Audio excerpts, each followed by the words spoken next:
Hey there, health coach. Are you a coach who falls into the trap of telling versus asking? When your client shares their challenges, their obstacles, issues, do you automatically go into fix mode and try to come up with how to solve your client's problems?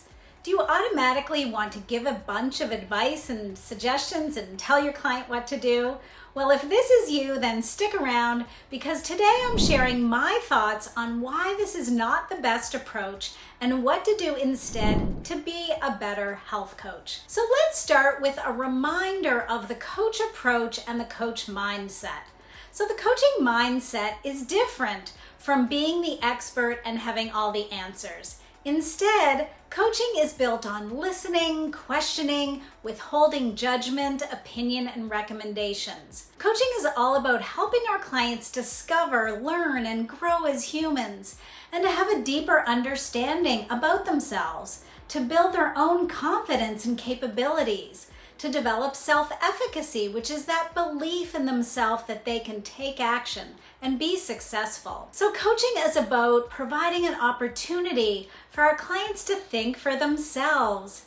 It's about drawing out your clients' wisdom, their insights, and their creativity to help them resolve their problems, to cope with challenging situations, and for them to determine the right course of action for themselves. So this approach is much more empowering than simply telling your client what to do. True empowerment comes from helping our clients learn where to find or figure out what they need. When you provide a quick answer, you solve one problem, but when you facilitate a coaching process, you create learning, growth, confidence, and problem-solving ability within your client.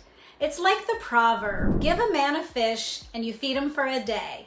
Teach a man to fish and you feed him for a lifetime. So although teaching, telling, and solving can seem more efficient and satisfying in the moment on the short term, coaching is definitely much more powerful and empowering over the long term. So let's talk a little bit about the downsides, the consequences, and the positive negative impacts of telling your client what to do. So if we just tell, instruct, or give advice and suggestions, then our clients won't have an opportunity to tap into their own wisdom and strengths and knowledge. It's going to stifle creativity, exploration, and innovation when we just tell. Telling also signals that we know what's best and what is best for the client, and ultimately encourages a dependency on us, the coach, right? Because our clients see us as the person with all the answers, so they become dependent on finding it from us. So as we know, coaching is not about us demonstrating to our client how much we know or what we've been through. We're not here to impress our clients or to be the expert. Our job is to really help our clients see that they are the experts in their own lives. It's not about us feeding our own egos. So it's important to realize that generally, people don't actually like to be told what to do. And if you tell someone what to do, they might feel they have to do it, like they're obligated. But they're going to be much more motivated and inspired to take action if they actually come up with their own ideas, solutions, and the answers on their own. They'll want to do it versus feeling like they have to do it. So what do we do instead of telling, instructing, and recommending? Well, bottom line is we simply ask. So asking questions encourages thinking, and it recognizes that our clients have ideas, they have input, strengths, and value, and that they are naturally creative, resourceful, and whole.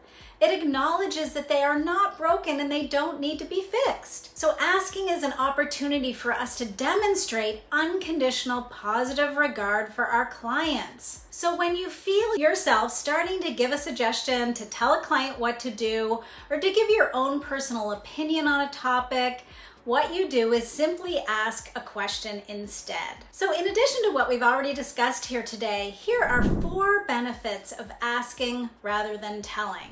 So number 1, asking can produce a better answer than what you likely have. Number 2, asking empowers our clients to solve their own problems. Number 3, asking will actually make your job as a coach easier because you don't have to have all the answers. It relieves all of that pressure to know it all. It'll decrease your imposter syndrome. And asking will also make coaching more fun and enjoyable. And then number 4, the bottom line is that asking will help your clients achieve better outcomes, which is of course good for both you and your clients. So I want to share with you now 3 common examples of when I see coaches telling and what to do instead. So of course, the most common way coaches tell is to just give a recommendation, advice, or tell the client what to do. This could be an outright telling or suggestion like, I think the best way for you to reduce your stress is meditate more often, do more yoga, do some journaling, start breathing exercises, right? Giving a list of things that the client could do. So a better approach, and the coach approach, is simply to ask the client, what do you think you can do? What's one idea you have? What could you commit to? What are you willing to try? Keep it nice, clear, and open-ended. The second example of where I hear coaches telling is when they're trying to be relatable. Coaches feel like after a client speaks that they can relate to what they said, that it's okay to tell a story, an example, or an incident from their own life.